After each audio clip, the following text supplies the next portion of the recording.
नमस्कार दर्शकों, आप देख रहे हैं जनता फर्स्ट न्यूज। बता दें कि आज विश्वविद्यालय के जुबली हॉल में विधान पार्षद सह ललित नारायण मिथिला विश्वविद्यालय के समाज शास्त्र के विभागाध्यक्ष विनोद कुमार चौधरी जी, स्वर्गीय विनोद कुमार चौधरी जी की दूसरी पुण्यतिथि पर श्रद्धांजलि कार्यक्रम का आयोजन किया गया। स्वर्गीय विनोद चौधरी फाउंडेशन के द्वारा छात्र छात्राओं के बीच भाषण और क्विज प्रतियोगिता का भी आयोजन किया गया। स्वर्गीय चौधरी की पुत्री और फाउंडेशन की डायरेक्टर पुष्पम प्रिया चौधरी ने क्या कुछ कहा, सुनाएंगे। इस कार्यक्रम में मुख्य अतिथि विज्ञान संकाय के डीन दिलीप कुमार चौधरी जी, वहीं डीन शाहिद हसन, प्रोफेसर अजय नाथ झा, अन्य गणमान्य शामिल हुए। आपको बता दें कि छात्र छात्रा काफ़ी संख्या में इसमें भाग लिए।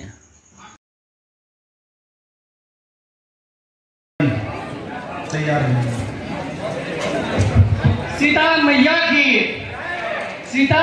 की सबसे पहले मिथिला भूमि के हमर प्रणाम नमन करै छी। हम अहाँ के हे पावन मिथिला भूमि नमन करै छी। हम अहाँ के हे पावन मिथिला भूमि तथा हर कण में गुंजै छै विद्यापति के मधुर ध्वनि, विद्यापति के मधुर ध्वनि। आदरणीय मंच पर विराजमान गुरुजन, उपस्थित सभागण और हमारे प्रिय मिथिलावासी, मैथिल और मिथिलानी, सबसे पहले हमारे प्रणाम स्वीकार करूँ। हम नमस्कार दर्शकों, आप आज जो है विनोद कुमार चौधरी जो विधान पार्षद सह बहुत ये विभागाध्यक्ष डीन भी रह चुके हैं यूनिवर्सिटी के, आज उनका दूसरा पुण्यतिथि है और उनकी पुत्री ये पुष्पम प्रिया चौधरी जी हैं। बड़ा भव्य आयोजन हुआ है, क्विज कॉन्टेस्ट भी हुआ है और वहाँ पे डिबेट कार्यक्रम भी करवाया जा रहा है। तो इनसे पूछते हैं कि ये कैसे इनको देखते हैं, दूसरा पुण्यतिथि को कैसे आप सेलिब्रेट कर रहे हैं, कैसे?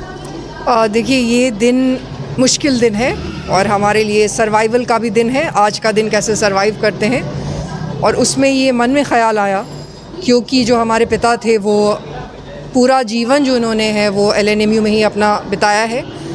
यहाँ पे पढ़ा भी, यहाँ पे पढ़ाया भी, और जो सबसे ऊपर यहाँ पे पहुँच सकते थे, जो डीन भी थे, HOD भी थे, वहाँ तक पहुँचे। उसके अतिरिक्त जो उन्होंने राजनीति की वो भी यहीं के लिए राजनीति की, क्योंकि वो ग्रेजुएट कंस्टिट्यूएंसी से ही MLC थे। तो मन में आया कि कोई ऐसी चीज़ करे जिससे कि शिक्षा को और फैसिलिटेट किया जा सके।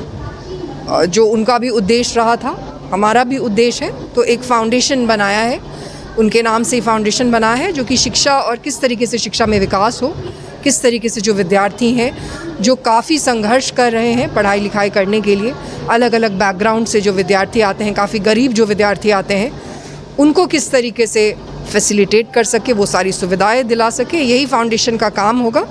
और आज उसकी एक शुरुआत हुई है जो कि क्विज़ कंपटीशन और स्पीच कंपटीशन से हुआ है। सारे विश्वविद्यालय के जो बच्चे हैं वो पार्टिसिपेट कर रहे हैं और ये हमारे तरफ से एक छोटा प्रयास है ताकि हम उनकी मदद कर सकें वो शिक्षा ग्रहण करने में जो उनका बेसिक राइट है। यही छोटी सी कोशिश।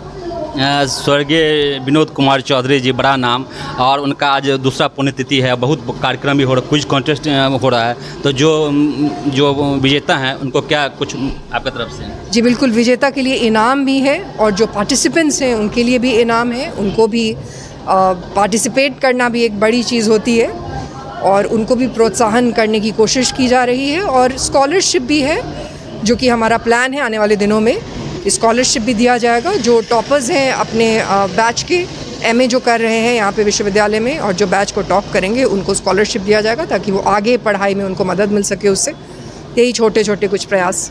आप लगातार मतलब एक्टिवली काम कर रहे हैं, जो नीडी है, जो खासकर ये आप कह सकते हैं कि अनूठा प्रयास है, अनोखा प्रयास है। तो शिक्षक जो छात्राएं हैं, जो छात्र हैं, उसके लिए तो हम ये कहना चाहते हैं कि आगे भी आपका क्या विज़न है, क्या आपका प्लान है दरभंगा के प्रति? देखिए, मुझे ऐसा बहुत ही स्ट्रांगली लगता है कि जब मैं दरभंगा में बड़ी हो रही थी तब, और आज जो दरभंगा की हालत हो गई है उसमें बहुत डिक्लाइन आया है।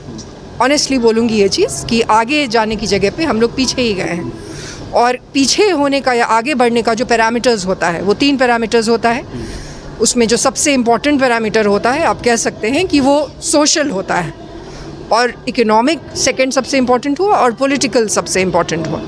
तो अगर हम लोग पॉलिटिकल के बारे में तो सबको मालूम ही है कि क्या हालत हो गई है, लेकिन अगर जो पहले दो हैं उसके बारे में बात करें, जो सोशल पैरामीटर है, खासकर सोशल पैरामीटर में मुझे लगता है जो बाबा साहब भी कहते थे, बाबा साहब अम्बेडकर जो कहा करते थे कि शिक्षा एक ऐसी चीज़ है जो आपको एम्पावर कर सकती है, और उसका एक जीता जागता उदाहरण अभी आपके सामने भी खड़ा है। हमने अपने जीवन में दो चीज़ें आप कह सकते हैं, शिक्षा और संगत, ये दोनों चीज़ें कैन मेक यू, आपको जीवन में कुछ भी अचीव करने में मदद करा सकती है, और आर्थिक रूप से भी वो आपको प्रबल करती है, आपको सशक्त करती है। तो इसीलिए शिक्षा पे ध्यान देना हमेशा हमारा एजेंडा रहा है। और आज इस मौके पे हमें जो विश्वविद्यालय के जो बहुत बड़े प्रोफेसर्स हैं, जो बहुत अच्छे प्रोफेसर्स हैं, जिनसे हमें भी कभी मौका मिला था पढ़ने का, उनसे भी बातचीत हुई, उनसे भी ये जानने में मिला कि किस तरीके से शिक्षा जो है वो और भी डिक्लाइन पे है धीरे धीरे। तो ये हमारा प्रायोरिटी है, क्योंकि अगर हम जुमलेबाजी करें, बड़ी बड़ी बातें करें कि बिहार का विकास करेंगे, बिहार बदल देंगे, दो चीज़ें जब तक नहीं होंगी तब तक नहीं होगा कोई विकास।